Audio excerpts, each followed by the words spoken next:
Hello Internet, so nice to see you. I've been receiving a lot more of your questions, so here we go. Is my forearm supposed to burn while doing this? Okay, well, let's see if this exercise is supposed to burn or not. So first of all, let me get all the safeties in place. Very good. If I catch fire, that was me. So let's see.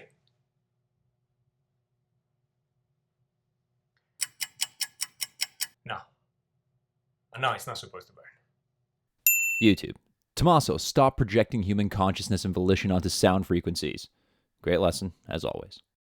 Well, this happens because when I explain things in music theory, I always talk about some notes that want to resolve into another note. So for instance, if you have a typical G7 resolving to a C, a 5 to 1 in C major, the B note in the G7 chord wants to resolve the C note in the C chord. Of course, the note per se is just a frequency. It doesn't want to do anything. The note has no volition at all, but it's quite a tradition, if you want, from between physicists, and I'm a physicist, to say that, for instance, the particle wants to do this or that, or the system wants to do this or that. We anthropomorphize the system. We make it as if it has volition, okay? Because it makes it easier for us to explain what the whole system does, okay? So, of course, I agree with you. The B note has no volition at all. It's your ear that perceives this note inside these chords, and it's your ear that expects this note to move on to this note. It's expect to hear this note after that and feel this as a resolution. But if I have to say this every time, we stay here forever. So in short, I'm saying this B wants to resolve to this C. Does the octatonic scale consider the diminished chord as its tonic? That is a great question. So the octatonic scale, as the name says, contains 8 notes. It's also called the diminished scale, and that's why it seems natural to think that the tonic of this scale is a diminished chord, but it's not really. Let's see it. So the diminished scale in C contains those notes: C, D flat, E flat, and E. It contains F sharp. It contains G, it contains A, and it contains B flat. 1, 2, 3, 4, 5, 6, 7, 8 notes. And since we have only 7 names, but there are 8 notes, 2 of those notes need to have the same letter. So we have both E flat and E. We can spell this scale in a variety of ways. That's one possible spelling, okay? Now, this scale contains the C diminished chord, because C diminished chord is made by the notes C, E flat, and G flat, which here I wrote F sharp, because, again, it's the same thing in this case. This scale doesn't really respect the usual rules.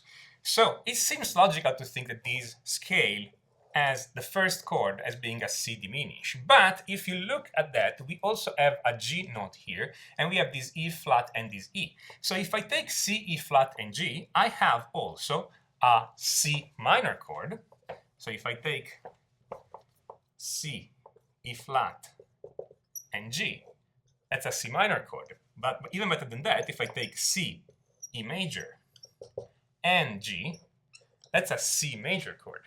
This scale here has as tonic both C major, C minor, and C diminished. All those 3 chords could be its tonic chord, okay? And it doesn't matter that usually we pick every other note in the scale, because again, this scale has more notes that are all crammed together, so we can just pick the consonant note with this root, which means that the tonic of this scale is really not defined. It's not a standard scale. It's not a usual, well-behaved scale. This scale does whatever the hell she pleases, okay? So this scale can have as tonic C major, C minor, or if you want, C diminished, but you're gonna hear C major or C minor as the tonic. It can do all that for you. It's a very great special scale.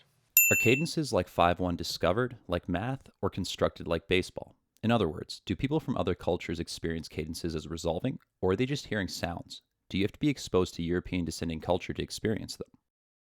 That is a great question. The problem with this question is that we have to go very, very, very far to answer that. Because, for instance, the first thing is mathematics discovered or invented? People think mathematics is discovered, but Honestly, I'm on the fence there. Some mathematics has been definitely invented, some mathematics have been definitely discovered. So it's hard to say already with something like mathematics if something is discovered or invented. Music, I think part of music is discovered and part of music is invented. We keep inventing new ways of using the same material to give new feelings to our listeners. So in a sense, we discover it because we discover how to make our listener feel in a specific way. In a sense, we invent it because we put in a lot of thought to find ways so that our sounds mean something to the listener. The other question is if somebody who's not been exposed to the Western canon will understand our music, and I dare to say yes, for the most part. There have been experiments doing that. Now, don't quote me on the exact article or PhD thesis doing this. I remember reading about experiments like that, and it seems that the Western canon is particularly clear to people of other cultures in a way that their cultures are not clear to us. Now, you can take from this the conclusions you want. Maybe it's us Western listeners being incompetent listening to them, or maybe it's that our Western canon it's easier to understand than their music. But it seems that the situation is not completely symmetrical. Now, I am no musicologist, so if you guys know more than that, and you are a musicologist and you have especially specific sources on that, so if you have some actual data on that, I want to hear from you in the comments. Didn't understand anything. That was not a question.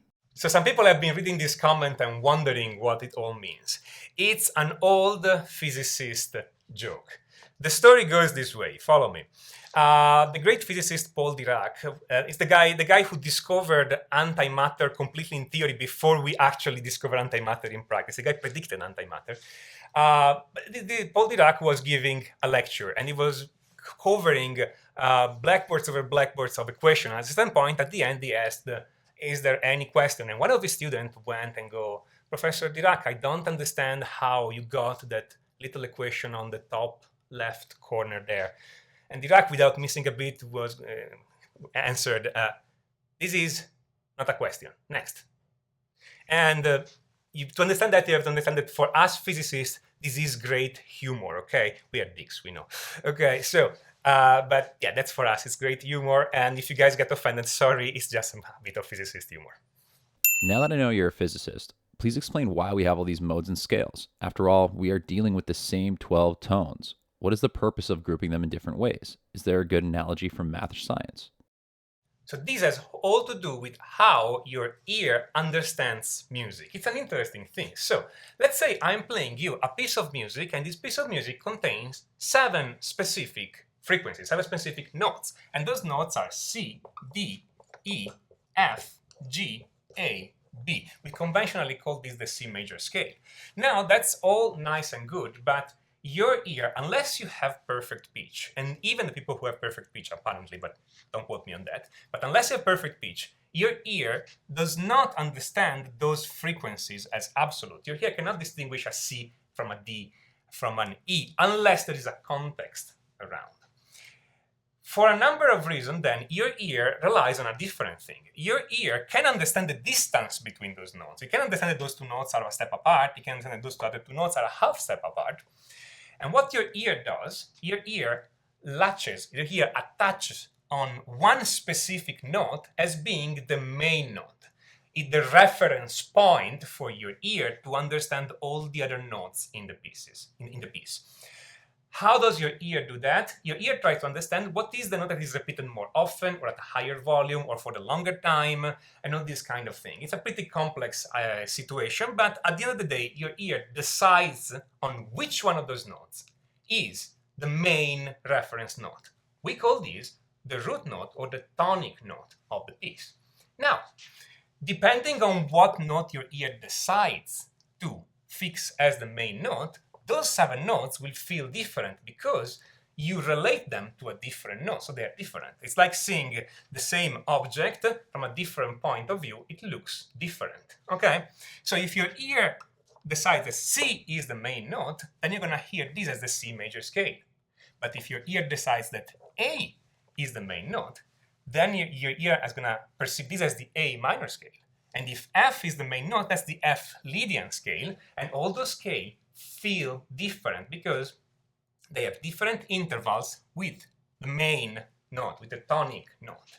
So this whole idea about the modes and changing the tonic, etc., it's not something that we came up with. This is a way to explain how your ear perceives music. And when your ear cannot tell which one of those notes is the main one, when your ear gets confused about that, the whole piece of music feels confusing. Your ear needs a main note. To the point that even when you talk about atonal music, your ear tries desperately to choose one note to be the tonic. It fails because pieces of atonal music are made specifically so that you cannot decide on which one is the tonic, at least most of the time, and so that music sounds confusing to you for this reason. I mean, unless you get used to that kind of music, but then you are going against your natural perception, so it's a kind of an acquired taste, if you want.